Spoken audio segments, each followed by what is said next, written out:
Começando mais um Reflexões da Manhã de hoje, rapidamente, só para fazer uma bela reflexão para entendermos por que estamos no mundo.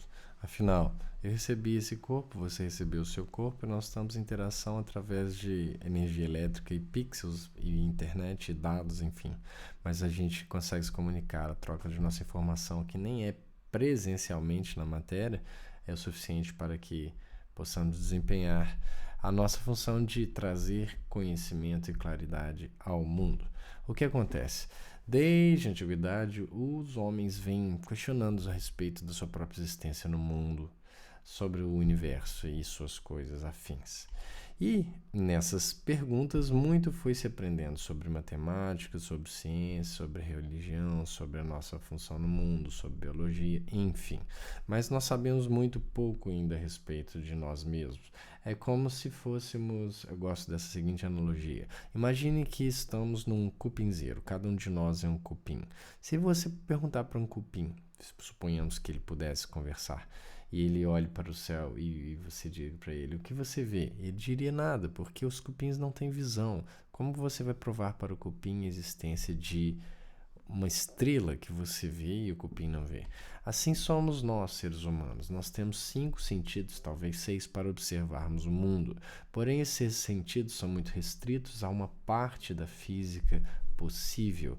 É um ledo engano, talvez, achar que possamos termos todas as percepções possíveis para entender o universo, ou que todos os dados do universo estão contidos no que é suficiente para os nossos 5 sentidos.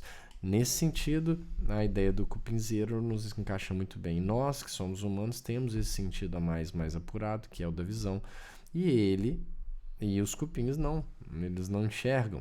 Então, é muito fácil para nós percebermos a existência de algo que um cupim jamais perceberia, que é a existência de uma estrela.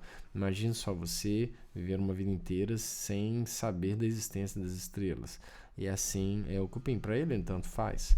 Mas assim também é para nós. Obviamente, pode haver coisas no universo as quais a gente não percebe. Inclusive a própria física fala sobre uma tal da matéria escura que provavelmente poderia ter sido criada no universo, porque no tubo de acelerador de partículas, quando uma partícula colide com um núcleo duro a fim de criar um elétron, ele necessariamente cria um pósitron, que seria um elétron de carga positiva. De fato que na conservação da energia há também a conservação da carga, e assim, para toda carga negativa criada, deve haver uma carga positiva criada também. Se o nosso universo é cheio de átomos feitos de elétrons de carga negativa, onde está o universo de cargas positivas na criação desse universo? Então, essa é uma pergunta que não sabemos responder. A ciência não entende, não sabe, não enxerga onde está esse possível universo. Enfim, tudo que a gente vê, tudo que a gente sabe, vem através da nossa experiência sensorial. Só que o ser humano construi um modelo linguístico para dar conta dessas informações. É como se fosse um software. É como se nós estivéssemos pensando verdadeiramente dentro de um software. Mas esse software é limitado às programações que estão descritas nos seus algoritmos internos. Ou seja, não é possível pedir para um Photoshop gravar áudio. São coisas diferentes, são designs diferentes. E nós, como seres humanos, tivemos um determinado design para captar as coisas do universo. Porém, na nossa linguagem, criamos uma outra coisa, que é a imaginação. E dali a gente pode construir um novo universo para que todas as informações que a gente recebe através dos sentidos sejam organizadas. Mas veja você vem nesse mundo e acredita que o que você vê é a realidade e nunca para pensar no processo que é o entendimento da realidade. Por exemplo, para você ver algo, você precisa receber a luz vindo daquele objeto, mas o objeto não emite luz. Quem emite luz é uma fonte, por exemplo, no nosso caso o sol, aqui tem uma lâmpada. Essa luz é refletida na matéria. E essa reflexão, se você pensar como é a constituição da matéria, num átomo, a luz é recebida por esse átomo, os elétrons são excitados, eles vão para camadas superiores de orbitais e quando eles descem, eles remitem essa luz. Porém, nem tudo é absorvido, então uma parte é refletida e outra parte é absorvida de acordo com a propriedade da matéria. É por isso que minha pele tem uma cor, minha camisa tem outra cor e as coisas têm cores diferentes. Porque cada matéria é feita de átomos diferentes, de moléculas diferentes, que reagem diferente à luz. Uma parte é absorvida, outra parte é remitida. Mas você só pode ver a cor que está contida na luz, não no objeto. Porque a luz não é do objeto, a cor é da luz, não do objeto. Assim sendo, veja bem, tudo que vemos do mundo é uma interpretação da luz que recebemos. Inclusive a matéria, na sua grande maior parte, ela é espaço vazio. É por esse motivo que um raio-x funciona. Raios de alta energia são capazes de atravessar os orifícios dessa matéria. Como os ossos são mais densos do que a pele, os ossos retêm mais o raio-x do que o restante da pele. Mas é só assim para o raio-x. Ondas eletromagnéticas mais fracas nem atravessam a matéria, como é o caso da luz visível. Então é por isso que a gente enxerga as pessoas sólidas, não seus esqueletos. Se pudéssemos enxergar o raio-x, ou se o Sol emitisse um raio-x, veríamos as pessoas refletindo a luz de raio-x do Sol e seria-nos possível enxergar os seus esqueletos. Mas como o Sol emite uma gama de raios mais ou menos entre o infravermelho e o ultravioleta, é nessa faixa que nós desenvolvemos nossa capacidade de absorver essas luzes e interpretá-las no nosso cérebro. Mas veja bem, os nossos olhos foram desenvolvidos para que pudéssemos perceber justamente as luzes visíveis emitidas pelo Sol. Se o Sol emitisse outra luz, nosso design provavelmente também não seria esse. Então, se o Sol emitisse raio-x ou raios gamas, provavelmente, se desenvolvêssemos um aparato sensorial, esse aparato sensorial seria sensível ao raio-x, aos raios gamas. Isso é uma coisa maravilhosa, porque você vê que há uma percepção celular do universo que nos cerca e uma seleção do que é necessário desenvolver, até que se desenvolva um aparato, uma engenharia capaz de traduzir esses sinais para o nosso cérebro. E o que fazer com esses sinais? Vamos pensar bem agora no Sol emitindo a luz para os nossos olhos. A nossa retina capta luz. E daí? Assim como uma caixa capta luz, qualquer coisa capta luz. O que fazer com essa captação? Nós desenvolvemos sensores que levam até o cérebro uma energia elétrica em forma de bomba de sódio e potássio através dos neurônios que transmitem um pulso que é uma informação para o cérebro, assim como poderia ser um pulso de energia elétrica dentro de um fio de cobre, exatamente como a internet é transmitida por Wi-Fi, um dado que pode circular por meios, e o meio poderia ser um Wi-Fi, poderia ser uma onda eletromagnética, poderia ser um cabo, e poderia ser um neurônio. No nosso caso, um neurônio, porque nós não mexemos com minério diretamente, o nosso corpo aprendeu a fazer seus próprios cabos de células. É fantástico. E a partir dessa informação, lá no cérebro, acontece uma rede de outras ondas cerebrais e eletromagnéticas, pulso para lá, pulso para cá, que constrói uma coisa chamada consciência. Vai conseguir explicar isso através da simples passagem da energia pela matéria. Quando nós somos crianças, nós temos poucas sinapses. Então, normalmente se diz que um recém-nascido ele é praticamente cego. É verdade, porque ele não tem os neurônios necessários para começar a compreender as imagens. Ou seja, nossa percepção de imagem, ela depende de uma rede para interpretar os dados captados através dos olhos. Então, veja bem, tudo que a gente vê não é o que a gente vê. O que a gente vê é a luz refletida por um objeto que permite que vejamos só certas características de acordo com a estrutura daquele objeto, mas que precisa ser interpretada no cérebro. E como que funciona essa interpretação? O cérebro primeiro ele tem que armazenar essa informação em algum lugar, então nós precisamos de memória.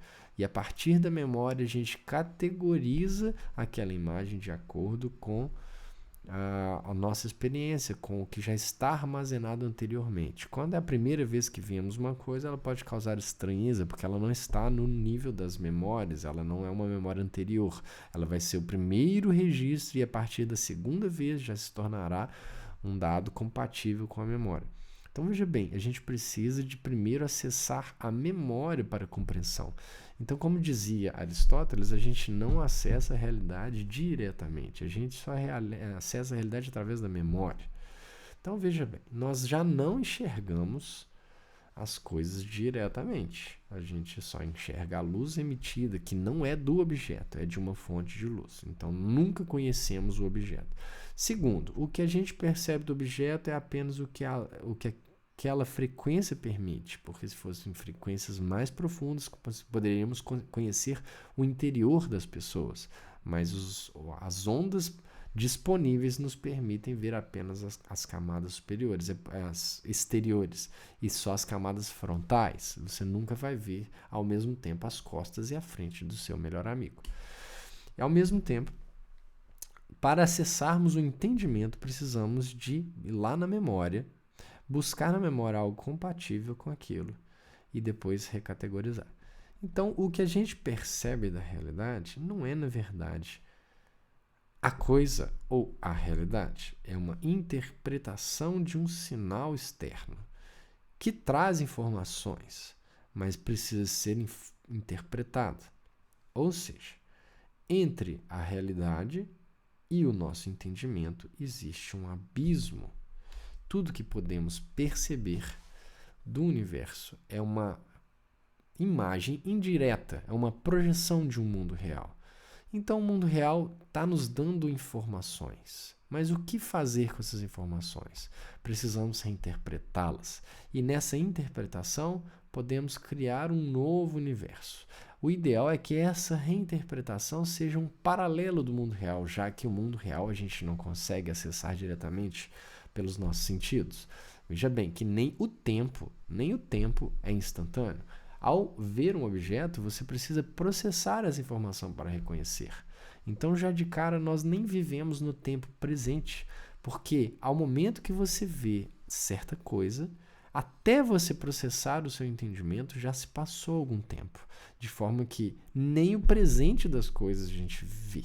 Nós nem vivemos no presente, porque todo pensamento demanda um tempo, de forma que nós vivemos num passado registrado na memória. Olha que coisa engraçada. E daí a gente percebe que nós estamos, na verdade, numa bolha sensorial, tentando criar modelos do mundo que sejam compatíveis com uma realidade. Modelos do mundo que sejam compatíveis com uma realidade significa o seguinte: nós criamos um novo universo na nossa mente. Esse universo tem um paralelo no mundo real. Ele pode ser análogo, mas ele pode ser uma verdadeira viagem. Pode ser que as coisas não sejam compatíveis. Então precisamos de um modelo para o entendimento do mundo. E esse modelo faz toda a diferença. Porque se o seu modelo é compatível com os sinais que a gente recebe da realidade, significa o quê? Significa que tudo que você operar na sua imaginação trará um resultado semelhante no mundo real. De forma que podemos caminhar no mundo através de um mapa. É como se fosse assim. Imagine você, então. Você está andando numa selva e não tem noção de onde está. Mas você tem um mapa. Até a partir do mapa você se orienta. Olha pela bússola, pelas estrelas, você se orienta no meio do mato e consegue, se o mapa for verdadeiro, chegar em determinado lugar. Sem necessariamente se orientar pelo mundo real que te cerca ali, pela floresta, mas pelo mapa. Assim também é o nosso mapa mental do mundo. Se o nosso mapa for correto, ele vai nos trará resultados corretos na realidade. E na vida real existe uma luta pela sobrevivência, existe uma causa, um motivo para a nossa sobrevivência, um motivo para a nossa existência, um motivo para a nossa vida, um motivo para a nossa morte. Por mais que nós não acessemos esses motivos, eles existem. Como que eu sei que eles existem? Porque a nossa presença, se você parar para pensar bem como que foi constituída a nossa presença, você vai ver que é uma coisa assim bizarra. Você não sabe quantos ossos tem no corpo, você não sabe quantos órgãos tem no corpo. Você pode até saber um número, mas você provavelmente soube de que alguém contou.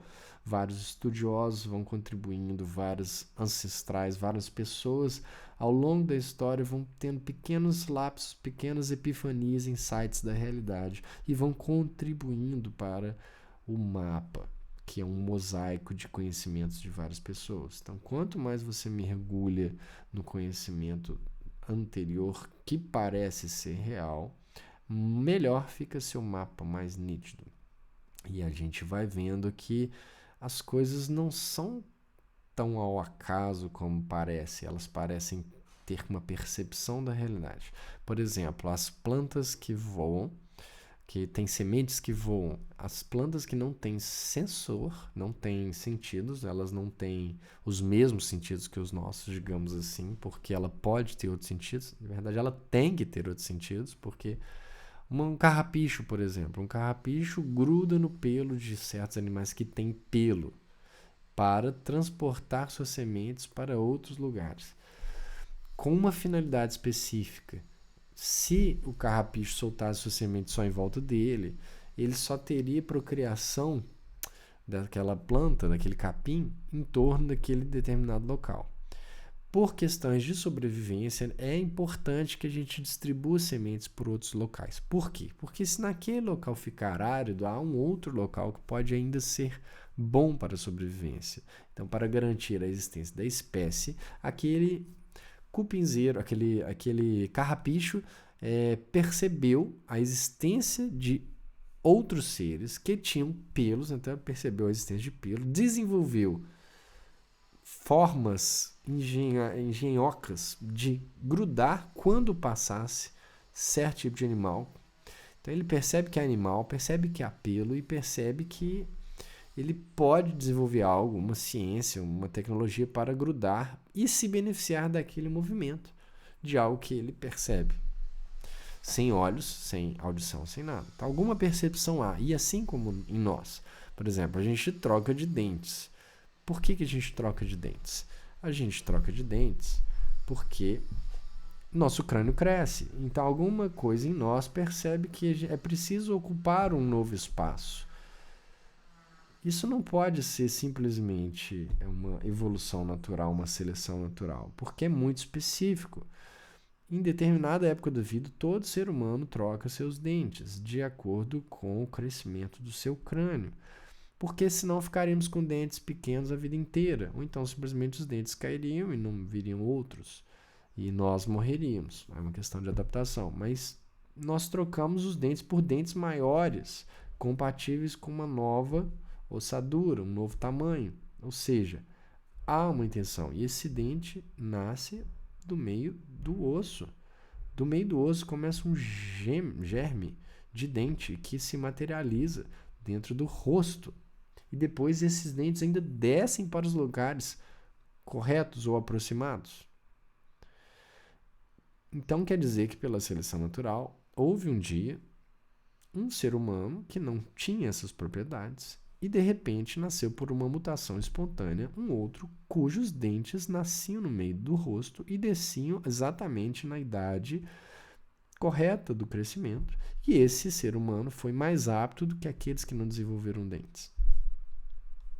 Que a seleção natural funciona? Óbvio, ela seleciona aqueles mais aptos, mas daí dizer que foram mudanças espontâneas ao acaso que fizeram uma tecnologia tão específica a ponto de saber materializar um dente dentro do seu osso, coisa que você não sabe fazer, seu cérebro não sabe, sua consciência não sabe, mas suas células do crânio sabem. Coisas que as células do teu coração não sabem, mas sabem fazer outras coisas que as do osso não sabe. Parece que cada célula do nosso corpo tem uma determinada consciência do que tem que fazer e uma percepção do mundo que é extrasensorial, que não está nos sentidos.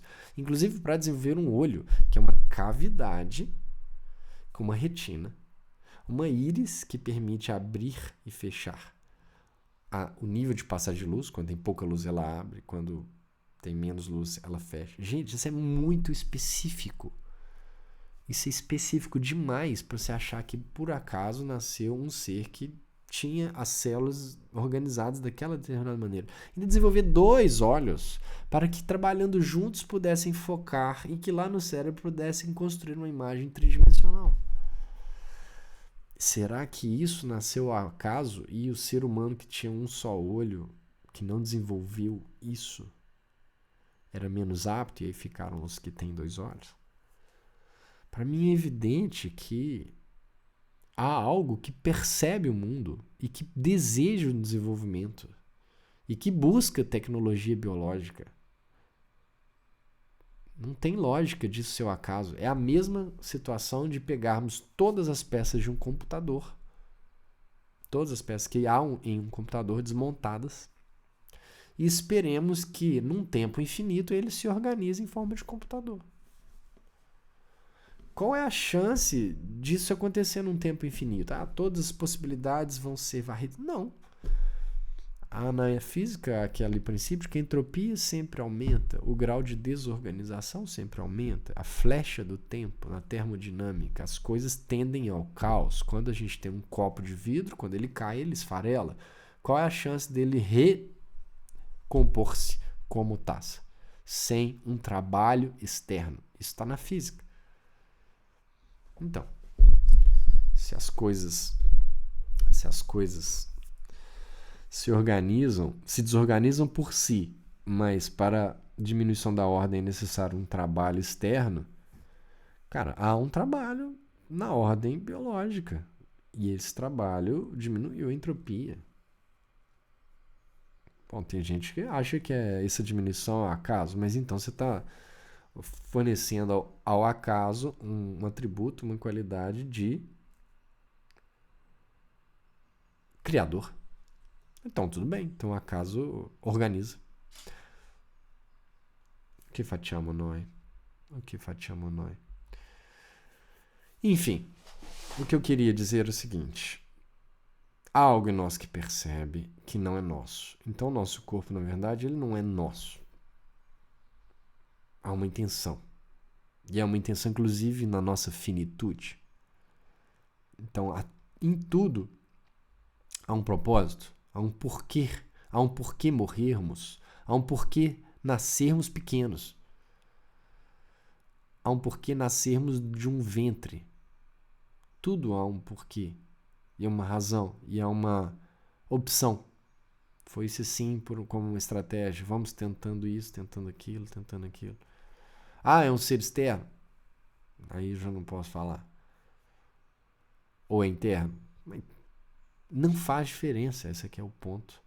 Se o corpo, se as células estão capazes de trabalhar por algo que melhora, ou se é um trabalho externo, é a mesma coisa no final das contas. O universo condiciona as possibilidades fundamentais para que isso aconteça. Não aconteceria se no universo não fosse possível. Então, quando a gente fala que o universo carrega essas possibilidades de que isso aconteça, em si ele já é pai, porque ele é estruturador das possibilidades.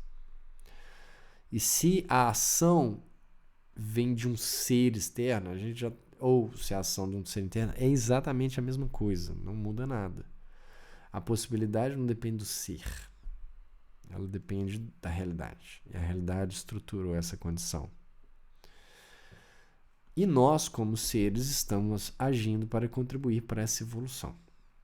Tanto as células, que construíram um órgão, um organismo, quanto nós, como indivíduos. E aí que entra a questão do mapa. Nosso mapa serve para que tentemos mapas diferentes até achar aquele mais apto a representar a realidade. Só que a gente não contribui tudo uma pessoa só. São milhares de pessoas ao longo da história vêm contribuindo cada um para esse mapa. Alguns pedaços são rejeitados pela experiência, outros são assumidos. E assim, com o tempo, esse mapa vai ganhando mais perfeição. Cada vez mais o nosso mapa pode representar melhor a realidade. Só que, no meio do caminho, o ser humano entrou numa viagem de desconectar a realidade do mapa. cada vez mais entramos num tempo em que os mapas são criados na mente sem uma necessidade de haver um paralelo com a realidade. Mergulhamos dentro da nossa própria imaginação. Cada vez mais estamos num mundo mais virtual, que não necessariamente reflete a realidade, porque o mundo já é virtual mesmo se pensarmos no nosso processo de captação. Então, se está em mim ouvindo, eu não estou mais presente. Esses são só os dados registrados das cores, do som, das frequências, tudo transformado em dados digitais armazenados na memória do computador que você está reinterpretando. Isso é maravilhoso. Nós podemos comunicar nossas almas através de dados sem matéria. Isso é fantástico. Ao mesmo tempo, nós, se entrarmos numa viagem de que a gente pode criar o nosso próprio mundo, pode ser que o nosso mapa mostre uma ponte, quando na verdade é um abismo. E se você seguir um mapa cegamente sem olhar para a realidade, você vai dar o passo com a segurança de quem não vai cair e cairá com a segurança de quem caiu. O homem moderno, ele está perto do abismo, como diz o Nietzsche. Por quê? O seu mapa está errado, está falho, porque nós fomos criados com uma busca, com um propósito, e o homem moderno perdeu o propósito. Ele colocou o propósito em si mesmo, nos seus próprios prazeres. O que acontece é que nós temos que gastar a nossa vida para contribuir para aproximar-nos cada vez mais da realidade e não nos afastarmos. Eis o conceito de bruxaria. Bruxarias é o uso da palavra ou de artifícios simbólicos ou de artifícios quaisqueres que agem sobre a crença alheia, afastando-a da realidade. Bruxaria são as coisas que nos afastam da realidade, sendo que a verdade, o caminho, a verdade e a vida é aquilo que nos aproxima da realidade, que nós não enxergamos. Isso é que tem que ficar claro. Nós estamos mergulhados num mundo virtual. Toda a sua personalidade é uma ilusão. O seu CPF é um número que te colocaram, como coloca-se um número num gado. Seu nome. Quem é você de verdade? O que você está fazendo aqui? Essas roupas, essa cultura que te vestiram são véus. Te fantasiaram. É uma fantasia para participar do mundo humano.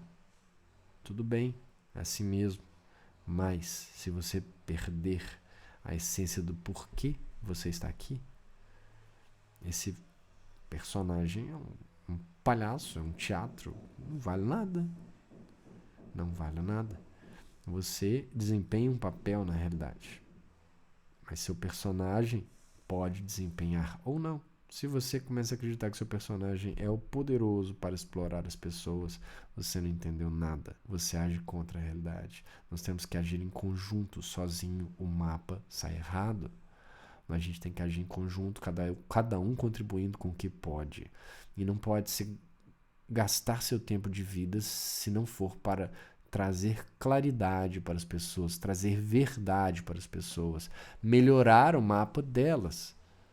Seu tempo de vida tem que ser gasto para melhorar o tempo dos outros. E você se aperfeiçoando, consumindo o que outros já desenvolveram para melhorar o seu mapa. Consuma o que melhora o seu mapa. Contribua para melhorar um pouco mais. E retribua para as pessoas, para as próximas gerações. É isso. Aos poucos a gente vai achando o caminho da realidade. Nossa vida é finita. Não é para ficarmos aqui para sempre. Claro que não. A morte faz parte da estratégia da vida. Porque nós juntos somos um outro ser. Um ser superior. Assim como nossas células do sangue são trocadas de toda semana, quer dizer, células em nós morrem toda semana para renovar o nosso sangue. Nossa aliança. Aliança da nossa vida. Para que sejamos vivos durante um período enorme, nossas células são trocadas em tempos mais curtos para renovar o nosso ser. Da mesma forma, nós somos finitos para renovar. Somos o sangue de um novo ser. A gente não pode se perder nesse entendimento. Nós estamos contribuindo para a existência, para a perduração de algo muito maior do que uma vida. Então, todo o trabalho que é feito para um e não para essa coisa, ele é um mapa errado, que leva ao abismo. A uma hora leva ao abismo, porque uma hora o mapa não é compatível com a realidade. E o mundo é uma ilha cheia de abismos, se você não tem um mapa correto. Uma hora, necessariamente, você vai pisar no abismo. Se o mapa não estiver real, você tem que saber o círculo de onde você pode ficar. Tá? O mundo é um amplo abismo e é uma ilha. A gente pode circular dentro dessa ilha com segurança, entendendo o universo e cada vez mais ampliando nossas possibilidades de alcançar mais longe na ilha. Sem mapa, você pode ir direto para o abismo. Tá? O mapa é uma referência. É o ideal. É a busca da verdade. E o segredo é perdão, perdoar o próximo. Ele é só um pecador, ele está em busca do próprio mapa, ele está desorientado. Mas ele é parte de algo maior. Ele é parte, ele é filho desse organismo maior também. Ele é necessário, ele está aí para contribuir, ele só está perdido. Temos que trazer luz para ele, temos que trazer conhecimento, temos que convocá-lo a enxergar um mapa. Perdoe, sempre. Sempre que ele se arrepende, perdoa. Aqueles que querem só o mal mesmo. Deixa eles tentarem o caminho deles. Quem você conseguir clarear o caminho, festa. Quem você não conseguir, há outros para serem recuperados. Deixa quem não quer se recuperar para trás. Pega aqueles que têm a dúvida, a paixão, uma luzinha lá dentro do coração que precisa de luz. Abre a janela dessas pessoas. E uma hora a gente acaba. Faça da sua vida um tempo para trazer bem para as pessoas. Dinheiro é uma ilusão total. Mas mesmo dentro do ganhar dinheiro, a gente acaba fazendo o que precisa, que é servir ao próximo. Todas as vezes que você fizer por dinheiro, às vezes você está satisfazendo ao Deus errado. Mas às vezes você acaba agindo certo. Quando há a preocupação com o próximo, muito no mercado livre, se preocupa com o cliente. Mesmo por interesse no lucro, você se preocupando com o cliente, com a honestidade do cliente, com a melhoria da sua marca, a percepção para o cliente, o atendimento do desejo do cliente. Você está servindo ao próximo. E ao servir ao próximo, você está agindo como é o caminho correto, como o mapa deve ser. Quando você age por dinheiro, pelo dinheiro, você age contra os outros. Por exemplo, num poder de governo, sem retribuição, sem pensar no seu público, corrupção, faz enriquecer só uma certa casta que garante a sua estadia no poder. Isso é contrário ao todo. No mercado livre, a gente encontra o serviço ao próximo, mesmo pensando em si próprio, que é um mecanismo, digamos assim, é um mapa meio torto, mas que te leva ao lugar correto. Servir ao próximo como a si mesmo. Fazer o melhor para o próximo, como você faria para si. Querer o melhor do outro, porque no fundo eu e você e o próximo somos todos o mesmo corpo.